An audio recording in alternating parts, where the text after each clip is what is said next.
Hello అండి, welcome to our channel. ఈరోజు మనము రవ్వ భక్ష్యాలు ఎలా తయారు చేసుకోవాలో చూద్దాం. ముందుగా ఒక గ్లాస్ రవ్వ తీసుకున్నాను. ఒక గ్లాస్ రవ్వకు గాను 3 గ్లాసెస్ ఆఫ్ వాటర్ తీసుకొని బాగా మరిగించాలి. ఇలా మరిగిన వాటర్లో రవ్వని కొద్ది కొద్దిగా పోసుకుంటూ ఉంటలు లేకుండా కలపాలి.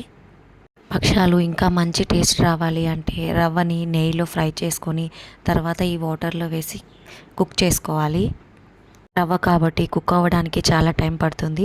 మినిమం 5 to 10 minutes పడుతుంది. ఇలా కుక్ అయిన రవ్వలో మనం ఏ గ్లాస్తో అయితే రవ్వ తీసుకున్నామో అదే గ్లాస్తో 1.5 గ్లాస్ బెల్లం తీసుకొని ఇలా కుక్ అయిన రవ్వలో బెల్లం వేసి బాగా మిక్స్ చేసుకోవాలి. కరగడానికి 5 minutes పడుతుంది. స్వీట్ ఎక్కువగా ఇష్టపడే వాళ్ళు బెల్లం ఇంకొద్దిగా వేసుకుంటే బాగుంటుంది. తర్వాత ఇలా కుక్ అయిన రవ్వలో కొద్దిగా యాలకుల పొడి మిక్స్ చేసుకోవాలి. తర్వాత ఒక 2 minutes కుక్ చేసి స్టవ్ ఆఫ్ చేసి ఈ మిశ్రమాన్ని పక్కన పెట్టుకోవాలి. ఈ మిశ్రమము చల్లగా అయ్యే వరకు అలా పక్కన ఉంచాలి. రవ్వ చల్లగా అయిన తర్వాత ముద్దలాగా వస్తుంది. భక్ష్యాలు చేయడానికి చాలా సులువుగా ఉంటుంది. రవ్వ చల్లగా అయిన తర్వాత అందులో ఎండు కొబ్బరిని సన్నగా తురిమి అందులో మిక్స్ చేసుకోవాలి. భక్ష్యాలకి కావలసిన పూర్ణము రెడీ అయింది.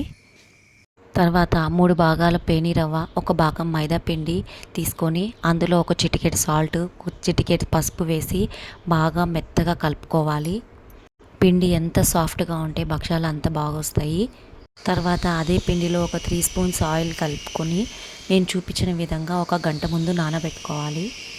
ఇప్పుడు భక్ష్యాలకు కావాల్సిన పిండి రెడీ అయింది.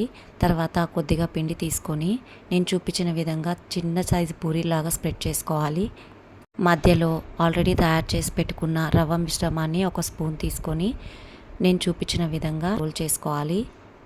తర్వాత భక్ష్యాల పేపర్ తీసుకొని 1 స్పూన్ ఆయిల్ స్ప్రెడ్ చేసుకోవాలి. తర్వాత ఆల్రెడీ మనం తయారు చేసి పెట్టుకున్న భక్ష్యాల ముద్దను దానిపైన ఉంచి కొద్దిగా ఆయిల్ వేసుకుంటూ పలుచగా ఒత్తుకోవాలి. చూడండి ఎంత సాఫ్ట్గా పలుచగా జరుగుతుందో. భక్ష్యాలన్నీ పలుచగా చపాతీ సైజులో ఒత్తుకోవాలి. తర్వాత స్టవ్ పైన ప్యాన్ పెట్టుకుని 2 spoons నెయ్యి వేసుకోవాలి. తర్వాత ఆల్రెడీ రెడీ చేసి పెట్టుకున్న భక్ష్యాన్ని ఆ ప్యాన్ పైన వేసి 2 sides రోస్ట్ చేసుకోవాలి. కొద్దిగా నెయ్యి వేసుకుంటూ రోస్ట్ చేసుకుంటే చాలా టేస్టీగా ఉంటాయి. అంతే, రవ్వ భక్ష్యాలు రెడీ అయిపోయాయి. ఇలాంటి మరిన్ని వీడియోల కోసం please like, share and subscribe. Thank you.